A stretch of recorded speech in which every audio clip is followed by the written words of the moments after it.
Wareham Charter Review Committee, April 9, 2009.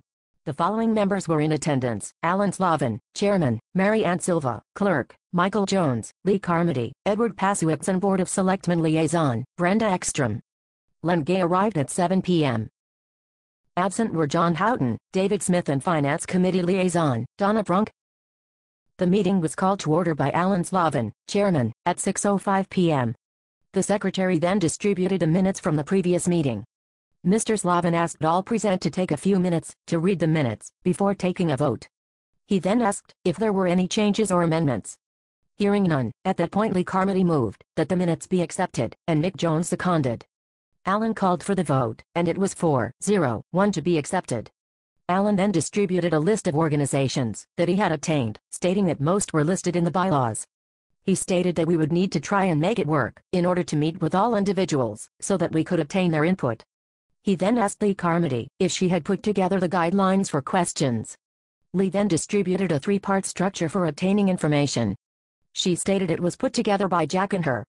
She added that they discussed the possibility of meeting on their turf and bringing them here to the board. She added that we could appoint a team of 2 to conduct the interview and bring back their findings to the board, or we could bring them in front of the board for a discussion. She then reported the pros and cons to this suggestion. She then stated that we could send out a questionnaire to all committees and departments that they would share with members and employees. Alan stated that we have to consider the disruption of going to them, such as work schedule. He stated that we could handle it like the Finance Committee and allot them 15 minutes, but provide them with guidelines and they could then provide information ahead of time. He stated that it might be uncomfortable for employees to discuss their departments or department heads. He stated that once we coordinate meetings with committees and departments, we could then set up 2 to 4 public meetings. He said we would have to set parameters, so it would be more viable and possibly have a set of questions, or ask what specific changes, and how it would affect them, and also what would they want to see changed. Mick and Ed suggested that we have an open meeting for employees, and then another for boards and committees. The members continued to discuss what options would be best. At this point, Alan asked Brenda Ekstrom if she had spoken with town council.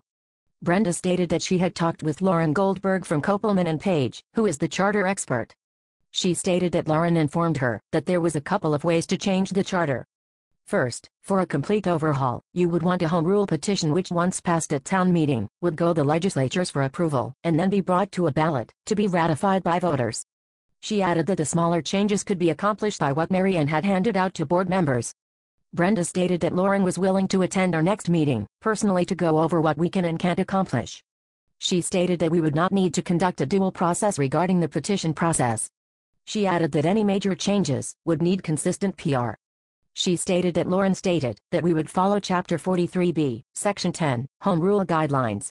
Alan was concerned about making changes and how they would affect the town's bylaws. Brenda assured him that the charter trumps the bylaws, and that the bylaws could be easily changed to conform to the charter. At this point, Ed Pasuixon distributed several articles regarding changes to charters in Bridgewater, Plymouth and Randolph. Ed stated that in all 3 cases it is important that we allow the public to become part of the process. He added that way any changes proposed can't be argued, and we can incorporate the public view, and we don't finalize anything until after we receive public comment. At that point the members discussed the pros and cons regarding the town meeting process versus another form of town government. It was suggested that we could possibly meet officials from other towns regarding their particular form of government, in order to get another viewpoint. At the time the board asked the secretary to send out a message on the state computer system to get a list of towns that are about our size and their particular form of government. That way we would have an idea of who we could get in touch with for input regarding different forms of government. The criteria set forth was for a population of 20 to 40,000, preferably a seasonal town. What is their form of government? If a mayor, what is the salary and their budget for their city or town? The committee continued their discussion.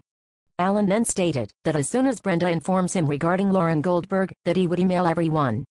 He then asked for a motion to adjourn. It was moved and seconded. The meeting adjourned at 7:59 p.m. Sincerely, Mary Ann Silva, Clerk.